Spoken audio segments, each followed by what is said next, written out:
கோவை மாவட்டம் பொள்ளாச்சியில் திமுக வேட்பாளர் நித்யானந்தம் இந்திரா நகர், அண்ணா காலனி, நல்லப்பன் நகர், ரத்தின விநாயகர் கோவில் பகுதிகளில் உதயசூரியன் சின்னத்திற்கு தீவிர வாக்கு சேகரிப்பில் ஈடுபட்டார். அவருக்கு மேலதாளங்கள் முழங்க உற்சாக வரவேற்பு அளிக்கப்பட்டது.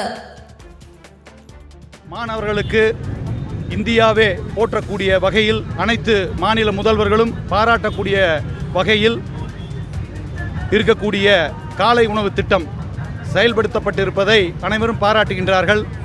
2021ஆம் ஆண்டு தேர்தல் அறிக்கையில் சொல்லப்படவில்லை என்றாலும் ஒரு குடும்பத்தில் மாணவர்களுடைய பங்கு, பெற்றோர்கள் அவர்களை படிக்க வைக்க வேண்டும் என்ற ஆர்வம், இதையெல்லாம் உணர்ந்த நம்முடைய முதல்வர் தேர்தல் அறிக்கையில் சொல்லப்படவில்லை என்று சொன்னால் கூட சொல்லாததையும் செய்தவர் என்ற அடிப்படையில் 2026ஆம் ஆண்டு தேர்தல் அறிக்கையில் 5ஆம் வகுப்பு வரை இருந்ததை அந்த காலை உணவு திட்டத்தை 8ஆம் வகுப்பு வரை அதிகப்படுத்தி இன்று மாணவர்கள் இடைநிறுத்தலை தடுப்பதற்காகவும் ஒரு தாயுள்ளம் கொண்டு நம்முடைய முதல்வர் அவர்கள் அந்த மாணவர்களுக்கு காலை உணவு திட்டத்தை அறிமுகம் செய்திருக்கின்றார்கள்.